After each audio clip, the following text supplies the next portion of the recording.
റജബ് എന്ന് പറഞ്ഞാൽ തെർജീബ് എന്ന അറബി പദത്തിൽ നിന്നാണ് റജബ് വന്നിട്ടുള്ളത്. തെർജീബ് എന്ന് പറഞ്ഞാൽ തന്നെ അതിൻ്റെ അർത്ഥം ബഹുമാനിക്കുക എന്നുള്ളതാണ്.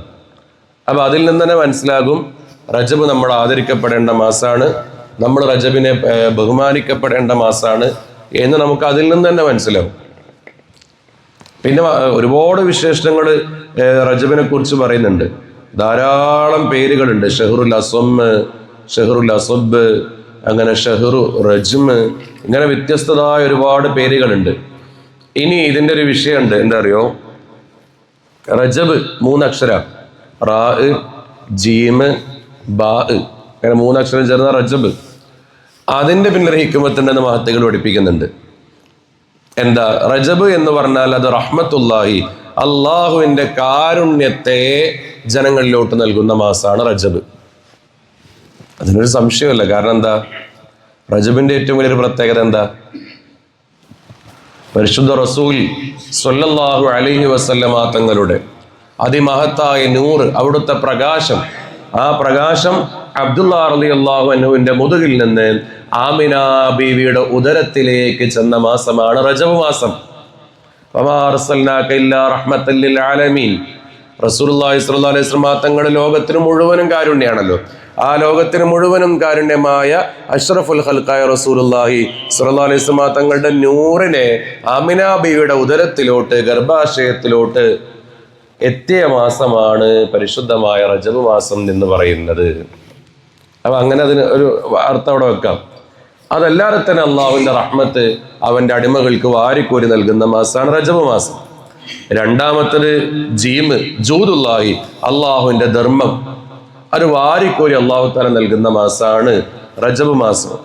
മൂന്നാമത്തത് ബിർറുല്ലാഹി, അള്ളാഹുവിന്റെ നന്മ, അള്ളാഹുവിന്റെ ഗുണങ്ങൾ, ഇത് വാരിക്കോരി നൽകുന്ന മാസമാണ് റജബ് മാസം.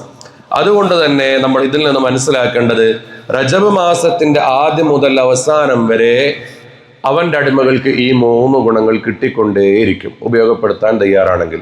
റഹ്മത്ത് കിട്ടും, ജൂദ് കിട്ടും, അതുപോലെ തന്നെ ബിർറ് കിട്ടും, കാരുണ്യം കിട്ടും, ധർമ്മം കിട്ടും, നന്മ കിട്ടും.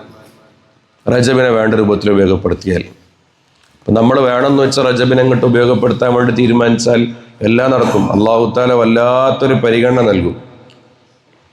അള്ളാഹു തആല വല്ലാത്തൊരു പരിഗണന നൽകും. റജബ് മാസത്തെ കുറിച്ച് പറഞ്ഞല്ലോ, റസൂലുള്ളാഹി സ്വല്ലല്ലാഹു അലൈഹി വസല്ലം തങ്ങൾ പറയാണ് എന്ന് പറഞ്ഞു മഹാനായ അബ്ബാസ് റളിയല്ലാഹു അൻഹു റിപ്പോർട്ട് ചെയ്യുന്നുണ്ട്. ഇബ്നു അബ്ബാസ് റളിയല്ലാഹു അൻഹു റിപ്പോർട്ട് ചെയ്യുന്നുണ്ട്, റജബുൻ ഷഹ്റുല്ലാഹ് വശഅബാനു ഷഹ്രി വറമളാനു ഷഹ്റു ഉമ്മത്തി. റജബ് എന്ന് പറയുന്നത് അള്ളാഹുവിന്റെ മാസമാണ്.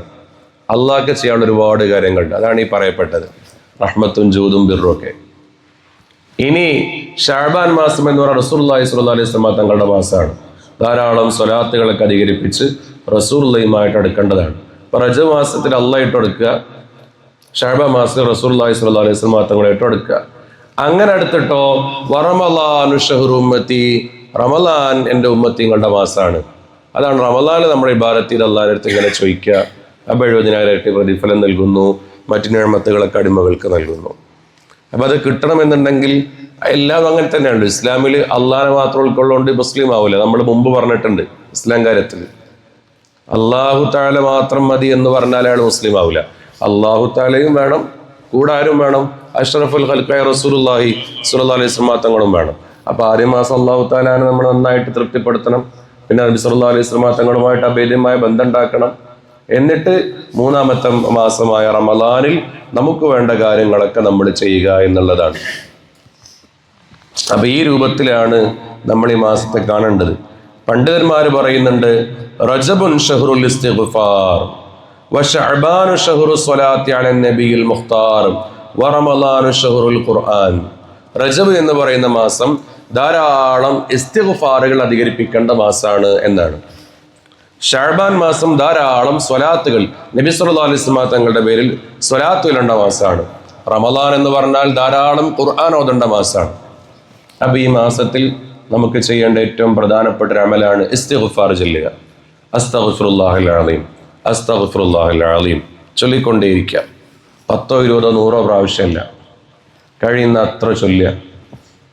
കാരണം ഒരടിമ അള്ളാഹുവിനോട് പാപമോചനം തേടുന്ന സമയത്തൊക്കെ അള്ളാഹുവിലേക്ക് കൂടുതൽ അടുക്കപ്പെട്ടുകൊണ്ടിരിക്കും, അള്ളാഹുവിലേക്ക് കൂടുതൽ അടുത്തുകൊണ്ടിരിക്കും എന്നുള്ളതാണ്. അപ്പൊ ഇസ്തിഗ്ഫാർ ചൊല്ലുന്നിടത്തോളം അള്ളാഹുവിലേക്ക് അടുക്കും. ഇസ്തിഗ്ഫാർ ചൊല്ലുന്നിടത്തോളം മനസ്സ് മൃദുലമായി വരും, സോഫ്റ്റായി വരും. മനസ്സ് സോഫ്റ്റായി വന്നാൽ മനസ്സിലുള്ള കിബറും അജ്ബും ഒക്കെ പോയി കിട്ടും. ഇസ്തിഗ്ഫാർ ഒരു എറൈസറാണ്. എന്താ എറൈസർ എന്ന് പറഞ്ഞാൽ? മായ്ക്കാൻ ഉപയോഗിക്കുന്ന സാധനം.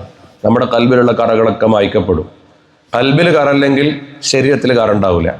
അപ്പൊ ഇസ്തിഗ്ഫാർ ചൊല്ലി കൽബിലുള്ള കറകളൊക്കെ മായ്ച്ചാൽ നമ്മുടെ ശരീരത്തെ നല്ല രൂപത്തിൽ നമുക്ക് ഉപയോഗപ്പെടുത്താൻ കഴിയും. അല്ലാഹു തആല തൗഫീഖ് ചെയ്യുമാറാകട്ടെ.